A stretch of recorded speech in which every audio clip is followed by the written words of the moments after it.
അയ്യോ, ഞാൻ മറന്നു പോയല്ലോ കാര്യം. എന്തായാലും പോയി നോക്കാം. ഇതാരവിടെ ഇവിടെ വെച്ച്. ആ എന്ത് പറ്റി ഊർമിളേ? എന്താ പറ്റിയത്? എന്ത് പറ്റാനാ, ഞാൻ വെച്ച പാലൊക്കെ തിളച്ചു പോയി. എന്റെ പൊന്ന് ഊർമിളേ, എനിക്ക് ഹാർട്ട് അറ്റാക്ക് വന്നില്ലെന്നുള്ളൂ നിന്റെ ഒച്ച കേട്ടിട്ട്. ഈ പാല് തിളച്ചു പോയനാണോ? ഞാൻ ഗിരിയേട്ടനോട് ഇത് നോക്കാൻ പറഞ്ഞതല്ലേ. ഇത് ഗിരിയേട്ടൻ വെറും പാലാ. പക്ഷെ നിനക്കെന്താ തൈരാണോ അത്? എന്താ എന്റെ ഊർമിളേ? പാല് തിളച്ചു പോകുന്ന എത്ര നിസ്സാര കാര്യമൊന്നല്ല. അതെങ്ങനെ തിളച്ചു പോയി ഗ്യാസ് എങ്ങനെ പൊട്ടിത്തെറിച്ച് നമുക്കൊക്കെ എന്തെങ്കിലും സംഭവിച്ചിരുന്നെങ്കിൽ? കാട് വേറെ ചിന്തിക്കാതെ നീ വേറെ എന്തെങ്കിലും പണിയുണ്ടെങ്കിൽ അത് നോക്ക്. പാല് പോണെങ്കിൽ പോട്ടെ, ഞാൻ വേറെ മേടിച്ചോണ്ട് വരാം. അതെന്തായാലും പോയി മേടിച്ചോണ്ട് വരണം. എന്തായാലും ഒന്നും സംഭവിച്ചില്ലല്ലോ. അതുകൊണ്ട് എന്റെ ഗുരുവായൂരപ്പന്റെ മുന്നിൽ നിങ്ങളൊരു ശയന പ്രദക്ഷിണം നടത്തിയേ പറ്റൂ. ഇതിനൊക്കെ ശയന പ്രദക്ഷിണോ? നിനക്ക് എന്നെ ബലിയാടാക്കാതെ നിന്റെ മക്കളെ ബലിയാടാക്കിയ പോരെ? അല്ല, അവന്മാരെവിടെ? കാണുന്നില്ലല്ലോ. ആ, രണ്ട് മക്കൾക്കും ദൈവവിശ്വാസം നല്ലോണുള്ളതുകൊണ്ട് ഞാൻ വിളിച്ച് ഓടിങ്ങ് പോരും. രണ്ടുപേരും രാവിലെ തന്നെ നേരത്തെ പോയി. എന്തോ കോടതിയിലെന്തോ ഇന്ന് കേസ് വാദിക്കാനുണ്ടത്രേ. ഒരു കേസ് എടുത്തു കഴിഞ്ഞാൽ അത് ജയിക്കാതെ രണ്ടാൾക്കും ഉറക്കം കിട്ടത്തില്ലല്ലോ. ഈ കേസ് ഞാൻ ജയിക്കുവോ? പേരുകെട്ട വക്കീലന്മാരാന്ന് പറഞ്ഞിട്ടാ ദേവന്റെയും ദർശന്റെ പേര് പറഞ്ഞത്. ദേവന്റെ അടുത്തേക്ക് പോകുന്നത് നല്ലത്. ദർശൻ കേസ് എടുക്കില്ല എന്ന് അവിടുത്തെ ആൾക്കാർ പറയുന്നത്. അത് ശരിയാ. ദർശൻ സാറിന്റെ അടുത്തേക്ക് ഈ കേസും കൊണ്ടുപോയാ ആദ്യം തന്നെ പിടിച്ച് ജയിലിടാനേ അയാൾ നോക്കത്തുള്ളൂ. ദേവൻ സാറാണ് ക്രിമിനൽ ലോയർ. ദർശൻ സാറിന് കുറച്ച് സ്നേഹം കാരുണ്യം കൂടുതലാ. അപ്പൊ തന്റെ ദേവസാറിന് സ്നേഹം കാരുണ്യൊന്നും ഇല്ലേ? പിന്നെ ഈ ദേവനും ദർശനും തമ്മിൽ എന്താ ബന്ധം? രണ്ടുപേരും ഒരേ കമ്പനിയിലുണ്ടായ പ്രൊഡക്റ്റ് തന്നെ, അതാ അവര് തമ്മിലുള്ള ബന്ധം. പക്ഷെ രണ്ടിന്റെ സ്വഭാവം രണ്ടും തരാം. ദർശൻ സാറിന്റെ കാര്യം ഞാൻ പറഞ്ഞല്ലോ. പിന്നെ ദേവസാറിന് സ്നേഹം, ദയ, കാരുണ്യം ഇതൊന്നും അടുത്തു കൂടെ പോയിട്ടില്ല. ദേഷ്യാണെങ്കിൽ മൂക്കിൻ തുമ്പത്താ. ആൾക്ക് ജയ് എന്ന് പറഞ്ഞ ഒരു ലഹരിയാണ്. ജയിക്കാൻ വേണ്ടി എന്തും ചെയ്യും. ശരിക്കും ക്രിമിനൽ ലോയർ എന്നല്ല, പക്ക ക്രിമിനൽ എന്ന് പറയണ്ടേ. 10 തലയല്ല, ഒറ്റ തല. അപ്പൊ എന്തായാലും ഞാൻ ഈ കേസ് ജയിക്കും. ഞാൻ കുറച്ച് ദിവസം ലീവ് ആയതുകൊണ്ട് ആ സാറിന്റെ അസിസ്റ്റന്റ് ആയിട്ട് കുറച്ച് നാള് വേറെ ആളായിരുന്നു. ഈ കേസിന്റെ ഡീറ്റെയിൽ ഞാൻ നോക്കിയിട്ടില്ല. ഇത് ശരിക്കും എന്താ കേസ്? ഇപ്പോ ലാസ്റ്റ് വാദമല്ലേ ഇന്ന് നടക്കാൻ പോകുന്നത്? ഞാൻ എൻ്റെ അനിയനും കൂടി ഒരു സ്വത്ത് തർക്കത്തിന്റെ കേസാണ്. അവൻ ഏതൊരു പെണ്ണിനും കൊണ്ട് മുന്നേ ഒളിച്ചോടി പോയതാ 15 വർഷത്തിന് മുന്നേ. ഇപ്പൊ അത് സ്വത്ത് വേണമെന്ന് പറഞ്ഞിട്ട് തിരിച്ചു വന്നിരിക്കുക. ആ തർക്കത്തിന്റെ ഇടയിൽ എൻ്റെ ഡ്രൈവർ ഒന്ന് കയറി. ഞാൻ കത്തിയെടുത്ത് അങ്ങ് കുത്തി. സ്വത്ത് തർക്കത്തിന്റെ കേസ് ഇപ്പൊ മറ്റേ കേസ് ആയിരുന്നല്ലോ. Murder case? സാറ് വരുന്നു.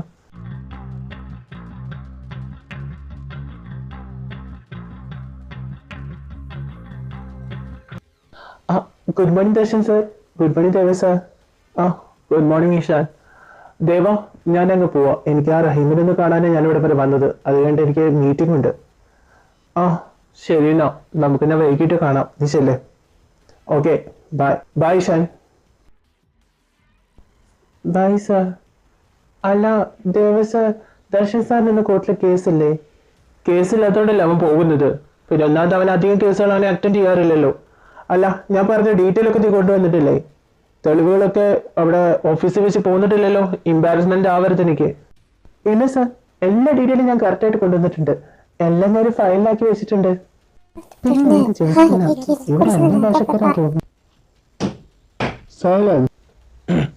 യുവർ എന്റെ കക്ഷിയായ രാഘവനെ കൊല്ലാൻ ശ്രമിച്ച് അദ്ദേഹത്തിന്റെ സ്വത്തും കൂടി തട്ടിയെടുക്കാനാണ് എതിർകക്ഷിയായ രാമചന്ദ്രൻ ശ്രമിച്ചിരിക്കുന്നത്. അതിനിടയിൽ അദ്ദേഹത്തിന്റെ തന്നെ ഡ്രൈവർക്ക് പരിക്കേൽക്കുകയും ചെയ്തു. അതിനുള്ള തെളിവുകൾ ഞാൻ കോടതി മുമ്പാകെ ഹാജരാക്കിയിട്ടുണ്ട്. എന്റെ കക്ഷി രാഘവന് നീതി കിട്ടണമെന്ന് ഞാൻ ദയവായി അഭ്യർത്ഥിക്കുന്നു. Objection your honour. Your honour, എതിർഭാഗം വക്കീൽ പറയുന്നത് കള്ളമാണെന്ന് എനിക്ക് തെളിയിക്കാൻ കഴിയും. അതിന്റെ തെളിവുകൾ ഞാൻ യുവർ ഓണറിന് മുന്നിൽ തന്നെ ഹാജരാക്കിയിട്ടുണ്ട്. തന്നെ കൊല്ലാൻ ശ്രമിച്ചത് തന്റെ മുതലാളിയായ രാമചന്ദ്രനല്ലെന്നും രാമചന്ദ്രൻ മുതലാളിയെ കൊല്ലാൻ നോക്കിയ രാഘവനെ എതിർത്തതിന് രാഘവനാണ് തന്നെ കുത്തിയതെന്നും ഡ്രൈവർ നാരായണൻ പറഞ്ഞ മൊഴിയാണിത്. നാരായണൻ രാഘവനെതിരെ തക്കതായ ശിക്ഷ നൽകണമെന്ന് അതിൽ അഭ്യർത്ഥിക്കുന്നുണ്ട് യുവർ ഓണർ. സ്വത്തിനു വേണ്ടി സ്വന്തം ചേട്ടനെ കൊല്ലാൻ ശ്രമിക്കുന്ന ഇതുപോലത്തെ ഒരു ക്രിമിനലിനെ പുറത്തു വിടരുതെന്നാണ് എന്റെ അഭ്യർത്ഥന. ഡ്രൈവർ നാരായണന്റെ മൊഴി പ്രകാരം തന്റെ മുതലാളിയെ കൊല്ലാൻ ശ്രമിക്കുകയും തന്നെ കൊല്ലാൻ ശ്രമിക്കുകയും ചെയ്തത് രാഘവനാണെന്നാണ് ഇവിടെ തെളിഞ്ഞിരിക്കുന്നത്. ശരീരം பண்ணல, எப்படி ചെയ്തും பண்ணல. என் குழந்தைக்காக தான் நாங்கள் குழந்தைக்காக தாங்க இந்த நாட்டுக்கு வந்தேன். என் குழந்தையோட ஆப்ரேஷனுக்காக தான். அவரை எதுவும் பண்ணலை சார். அவரை வெறுத விடுக்கும். எந்த தப்பும் பண்ணலை. ஒரு சார் சொல்லுங்களேன், எந்த தப்பு பண்ணலை. ഐ സോറി, എനിക്കൊന്നും ചെയ്യാൻ പറ്റില്ല. എന്നോടുള്ള ഫ്രസ്ട്രേഷനാണോ ഈ തീർത്തുകൊണ്ടിരിക്കുന്നത്? നീ ജയിച്ചെന്ന് അഹങ്കരിക്കണ്ട. എല്ലാ പ്രാവശ്യം നിന്റെ മുന്നിൽ ഞാൻ തോറ്റിട്ടുള്ളായിരിക്കും. പക്ഷേ ഒരു ദിവസം നിന്റെ മുന്നിൽ ജയിക്കണമെന്ന് എൻ്റെ വാശി. എന്നും തിന്മ ജയിച്ചെന്ന് വരില്ല, നന്മ ഒരു ദിവസം. One minute. ഞാനിവിടെ സിനിമ ഡയലോഗ് കേൾക്കാൻ വേണ്ടി നിൽക്കുകയല്ല. എനിക്ക് പോയിട്ട് വേറെ പണിയുണ്ട് മിസ്റ്റർ അഡ്വക്കേറ്റ് അശ്വിൻ. ബൈ. അത് കലക്കി ദേവ സാറേ. ഞാൻ അശ്വിൻ സാറിൻ്റെ ഒരു എല്ല് കൂടുതൽ എവിടെയൊന്ന് തപ്പി നടക്കായിരുന്നു. അത് സാർ ഒടിച്ചു. നീ എന്താ എല്ല് തപ്പി നടക്കാൻ നായോ? നിനക്ക് വേറെ പണിയൊന്നുമില്ലേ? നീ എൻ്റെ എല്ലും തപ്പലുണ്ടോ? സാറിനേന് ഒരു എല്ലെല്ലാം കൂടുതൽ. എത്ര എണ്ണാന്ന് എനിക്കെന്നെ അറിയില്ല. ചുമ്മാ. Excuse me? Who are you and what do you want?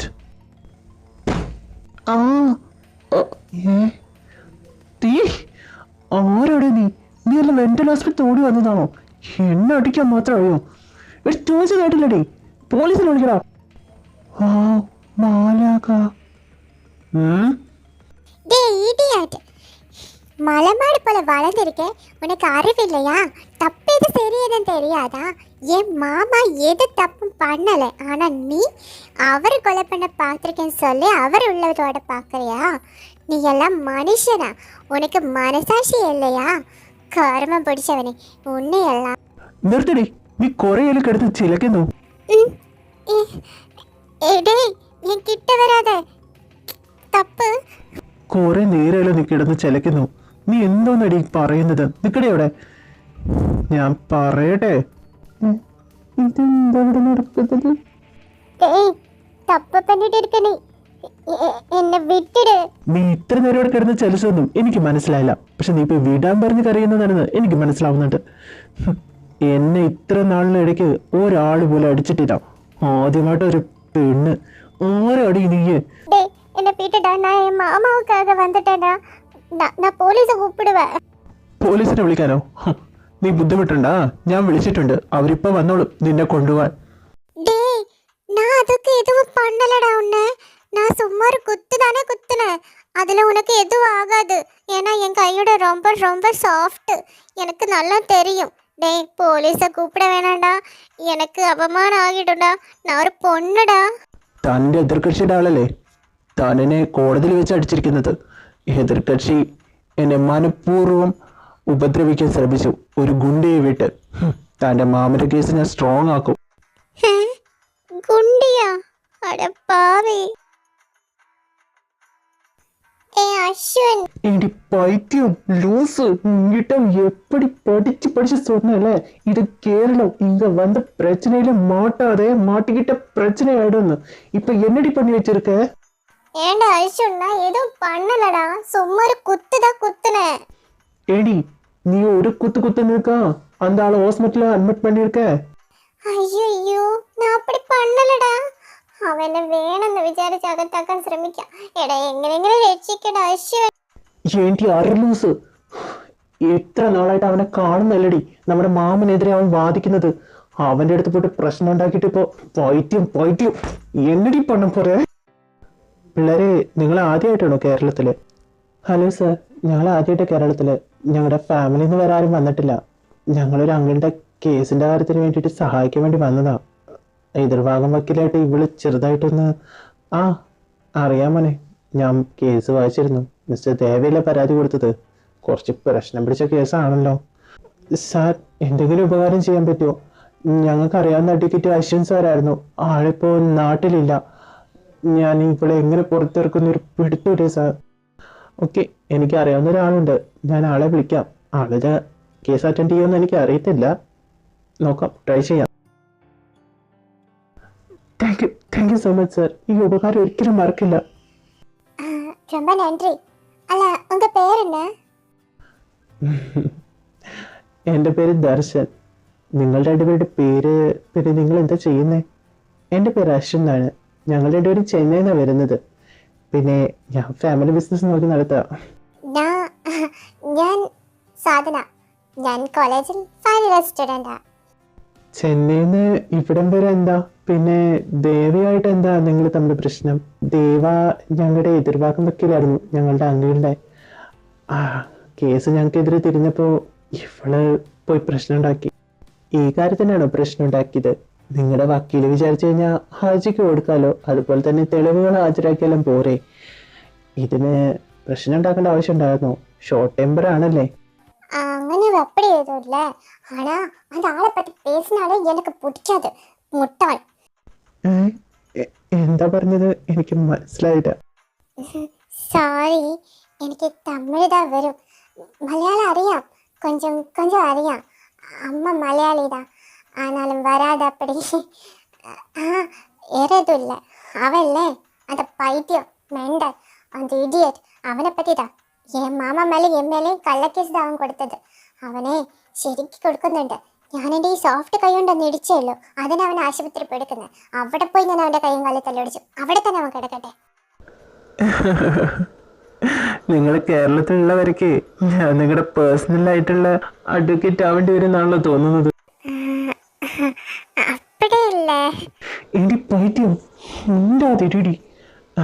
അവളൊരു വട്ടി കേസാ, അത് കാര്യാക്കണ്ട. ഓക്കെ, എന്തായാലും നിന്റെ അമ്മയുടെ കയ്യിൽ വെച്ചേക്ക്, ആവശ്യം വരുമായിരിക്കും. പിന്നെ കാണാന്നാലും ബൈ. അങ്ങനെ നമ്മളെ ആക്കിയിട്ട് പോയതാണോ? അതാണെന്ന് എനിക്ക് തോന്നുന്നത്. ഈ ദർശൻ നല്ല ആളാ. ആ ദേവ അവന് കൊടുക്കണം. ഏത് ഹോസ്പിറ്റലിൽ അവൻ കിടക്കുന്നതെന്ന് പറ. തറയില്ലടി തറ, അതാണ് നീ ഇപ്പോൾ കാണിച്ചുകൊണ്ടിരിക്കുന്നത്. നീ അവിടുന്ന് വരുമ്പോൾ ശബ്ദം എടുത്തിട്ടാണ് വന്നത്. കേരളത്തിലെ സെൻട്രൽ ജയിലിന്റെ കോതമ്പോട്ട് തീറ്റിക്കാൻ തന്നെ ആണോടി? ഒരു ദിവസം ആ ജയിലിന്റെ ഉള്ളിൽ കിടന്നിട്ട് പഠിച്ചില്ലല്ലോ നീ. ഞാൻ ലോക്കപ്പിലല്ലേ കിടന്നേ, പക്ഷെ അവിടെ ആ ടീച്ചർമാരൊന്നും ഉണ്ടായിരുന്നല്ലോ പഠിപ്പിക്കാൻ. പിന്നെ ഞാൻ എന്ത് പഠിക്കാനാ? ഓ, തലക്കകത്ത് മോളെ നിന്റെ കളിമണ്ടെങ്കിലും ഉണ്ടോ? പിന്നെ ആരെങ്കിലും എടുത്ത് എന്തെങ്കിലും ഉപകാരപ്പെട്ടേനെ. 6 ലൂസല്ല 3 ലൂസാ നീ.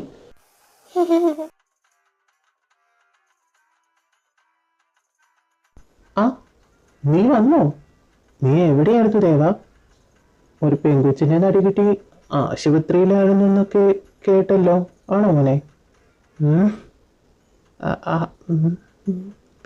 ഒരു പെണ്ണടിച്ചെന്ന് വിചാരിച്ച് ഈ ദേവിക്കൊന്നും വരാനൊന്നും പോകുന്നില്ല. അവൾക്ക് എന്നെ അടിച്ചതിനൊരു പണിഷ്മെന്റ് കൊടുത്തതാ ഞാൻ. ദേവ, അതൊരു പെങ്കൊച്ചല്ലേടാ. ആ കുട്ടി വിഷമം കൊണ്ട് ചെയ്തതല്ലേ. നീ ഒന്നാമത് നന്മയുള്ള കാര്യങ്ങളൊന്നല്ലല്ലോ ചെയ്യുന്നത്. ഈശ്വരന് നിരക്കാത്ത കാര്യങ്ങൾ അതൊക്കെ. ഞാനേ എന്റെ ജോലിയാ ചെയ്യുന്നത്. അതിൽ നന്മയും തിന്മയൊന്നും ഞാൻ നോക്കലില്ല. എനിക്ക് എന്ത് ശരി അത് ഞാൻ ചെയ്യും. പിന്നെ ഇവിടെ നന്മയും തിന്മയൊക്കെ നോക്കുന്ന ഒരു ആളുണ്ടല്ലോ, അവനാ പെങ്കൊച്ചിനെ പുറത്തിറക്കിയല്ലോ. പിന്നെന്താ? പുറത്തിറക്കം മാത്രല്ലോ, ആ കൊച്ചിന്റെ നമ്പറും കൂടി കൊടുത്തല്ലോ. എന്താ മോനെ, വീണോ? ആ, നമ്പറും കൊടുത്തോ? അപ്പൊ എന്തായാലും അവളുടെ കേസ് നിന്റെ തലയിൽ തന്നെ വരും. നീ ഒരുപാട് അങ്ങ് ചിരിക്കല്ലേ. ഓഹ്, ഞാൻ പോവാ, എനിക്ക് ഫ്രഷ് ആവണം.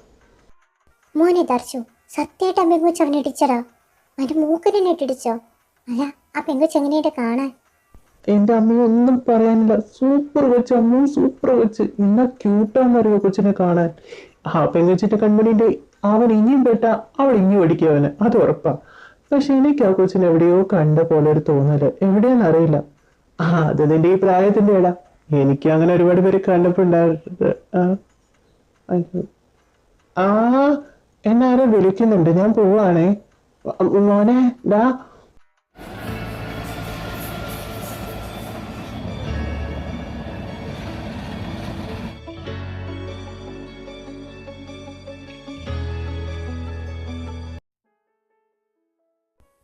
என்ன சொல்ற? அப்படியா? சாதனா, எங்கடி இருக்க? இங்க வாடி. என்னம்மா? അമ്മ, എന്നാச்சு? നിന്റെ അപ്പയോട് ഞാൻ അപ്പഴേ പറഞ്ഞു നിന്നെ കേരളത്തിലേക്ക് വിടേണ്ട, അശ്വിൻ മാത്രം പോയാൽ മതിയെന്ന്. ഇവിടെ ഉണ്ടാക്കുന്ന പ്രശ്നങ്ങളൊന്നും പോരാഞ്ഞിട്ടായിരിക്കും പൊന്നുമോള് കേരളത്തിൽ പോയിട്ടും പോലീസ് സ്റ്റേഷനിൽ ഒരു ദിവസം കിടന്നിട്ട് വന്നിരിക്കുന്നത്. അവിടെ പാവി അശ്വിൻ ഓട്ടിക്കൊടുത്തിട്ടേ ഉന്നെ സുമ്മാ വിടാൻ മാട്ടെ. അമ്മ, നിന്റെ അപ്പ ഇങ്ങ് വരട്ടെ. അങ്ങേരും കൂടി അറിഞ്ഞിട്ടുണ്ടോ ഈ വിവരം എന്ന് എനിക്ക് അറിയണമല്ലോ. നിനക്ക് ഒന്നാമത് കുട്ടിക്കളി കൂടുതലാ, അതും പോരാഞ്ഞിട്ട് വിവരം എന്ന് പറയണതേ ഇല്ല. അമ്മ അമ്മ മാമനെ അയാള് കള്ളക്കേസ് കുടിക്കലുണ്ടല്ലോ, ഞാൻ പെട്ടെന്ന് ദേഷ്യം വന്നിട്ട് അങ്ങനെ ചെയ്തതാ. സോറി അമ്മ, അപ്പയോട് പറയല അമ്മ. നിന്റെ അപ്പ ഒന്നും അറിയാതിരിക്കും നിനക്ക് തോന്നുന്നുണ്ടോ? നിന്റെ എന്ത് കാര്യം നിന്റെ അപ്പ അറിഞ്ഞിരിക്കും. എനിക്ക് അതാലോചിച്ചിട്ടല്ല, ഈ കുട്ടിക്കളി മാറാത്ത ഈ പെണ്ണിനെ അശ്വിനെ കൊണ്ട് കെട്ടിച്ചിട്ട് അവന്റെ ജീവിതം തുലയ്ക്കണമെന്ന് ആലോചിക്കുമ്പോഴാ. അവൻ ആരെ കല്യാണം കഴിക്കുന്നതെന്ന്? അവൻ എന്നെ ബെസ്റ്റ് ഫ്രണ്ടാ. ബെസ്റ്റ് ഫ്രണ്ടാ. നിനക്ക് വേണ്ടി ജീവൻ കളയാൻ അവൻ തയ്യാറാ. അതിനെയാണ് പറയുന്ന ഫ്രണ്ട്ഷിപ്പ് എന്ന്. ചെറുപ്പം മുതലേ എന്റെ കൂട്ടല്ലേ അവൻ. നിന്റെ ഒരു കുട്ടിക്കളിക്കും വെടിത്തരത്തിനൊക്കെ അവൻ കൂട്ടുനിടുന്നതേ നിന്നെ ഒരുപാട് ഇഷ്ടമുള്ളതുകൊണ്ടാ. അതെനിക്കറിയാലോ, അതല്ല ഞാൻ പറഞ്ഞേ അവൻ എന്റെ ജീവനാണ്, എന്റെ ബെസ്റ്റ് ഫ്രണ്ടാണെന്ന്. ദൈവം നിനക്ക് വാരിക്കൊരു സൗന്ദര്യം കൊടുത്തു, അതിനിപ്പം കുറച്ച് ബുദ്ധിമുട്ട് നിനക്ക് കൊടുത്തിരുന്നെങ്കിൽ എത്ര നന്നു.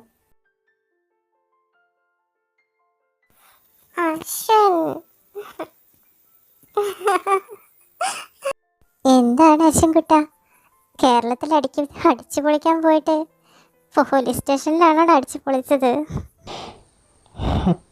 അങ്ങനെയൊന്നുമില്ല അമ്മ. നിന്റെ മനസ്സിലെ ഇഷ്ടം എന്താണ് അവളോട് തുറന്ന് പറയുന്നത്? ഇനിയും ഒളിപ്പിച്ചു വെക്കണോ അത്? എങ്ങനെയമ്മ അവളുടെ അടുത്ത് ഞാൻ പറയുന്നത്? ചെറുപ്പം മുതൽ എൻ്റെ കൂടെയുള്ളത് അവള്. എനിക്ക് പറ്റുന്നില്ല. എന്തായാലും ഞങ്ങളുടെ കല്യാണം ഉറപ്പിച്ചതല്ലേ, അതുകൊണ്ട് പറയണം മോനെ.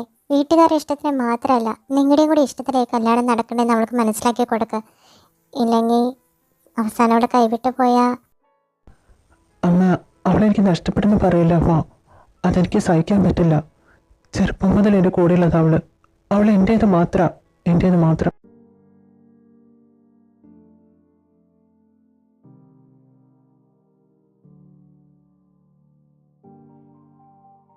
ഓ, മനുഷ്യൻ്റെ ഉറക്കം പോയി. ആദ്യമായിട്ടൊരു പെണ്ണിൻ്റെ നടി ഉറക്കത്തിൽ ഇവളാണല്ലോ വരുന്നത്. അല്ല, താഴത്തെ എന്താ ഒരു ബഹളം? അമ്മ എന്താ? എടാ, അമ്മയുടെ താലിമാല കാണുന്നില്ല. അതെവിടെ പോയെന്നാവോ? എനിക്ക് നല്ല പേടിയാവുന്നുണ്ട്. നീ കരയാതിരിക്കെ, അത് എവിടെയെങ്കിലും ഉണ്ടാവും. അതോ കിട്ടിയില്ലെങ്കിൽ നമുക്ക് വേറെ മേടിക്കാം. അമ്മേ, അച്ഛൻ പറഞ്ഞമാതിരി ഇവിടെ തന്നെ ഉണ്ടാവും. അമ്മ റൂമിൻ്റെ ഉള്ളിൽ ഒന്ന് പോയി നോക്കാറുന്നല്ലേ. ഓ, ഒന്ന് നിർത്തുന്നുണ്ടോ? രാത്രി കിടന്ന് ബഹളം വെച്ചിട്ട് എനിക്കൊന്ന് ഉറങ്ങണം. നാളെ രാവിലെ എനിക്ക് വർക്കിന് പോവാനുള്ളതാ. മാലയല്ലേ, അത് വേറെ മേടിച്ചു തരാം. എടാ, താലിമാലയാ. നിന്റെ അച്ഛന്റെ ജീവൻ അതിലാ ഞാൻ പിടിച്ചിരിക്കുന്നത്. അത് പോയി കഴിഞ്ഞാൽ നിന്റെ അച്ഛൻ എന്തെങ്കിലും സംഭവിക്കുമെന്ന് എനിക്ക് പേടി. ഓ, നോൺസെൻസ്. എൻ്റെ അമ്മേ, ആ മോനൊരു ലോക്കറ്റിൻ്റെ ഉള്ളിലാണ് അച്ഛൻ്റെ ജീവൻ ഇരിക്കുന്നത്. ഒന്ന് മിണ്ടാതിരിക്കുന്നില്ല. വീട്ടിൽ പറയാനൊക്കെ രാത്രി മനുഷ്യൻ്റെ ഉറക്കം കളഞ്ഞിട്ട്. അത് പോണെങ്കിൽ പോട്ടെ, എത്ര ലക്ഷം ആയാലും കുഴപ്പമില്ല. ഞാൻ വേറെ ഒന്ന് നല്ലത് മേടിച്ചു തരാൻ പറ്റി. ഒരു മാലയും താലിയും ലോക്കറ്റും അന്ധവിശ്വാസം ഒന്ന് പോകുന്നുണ്ടോ?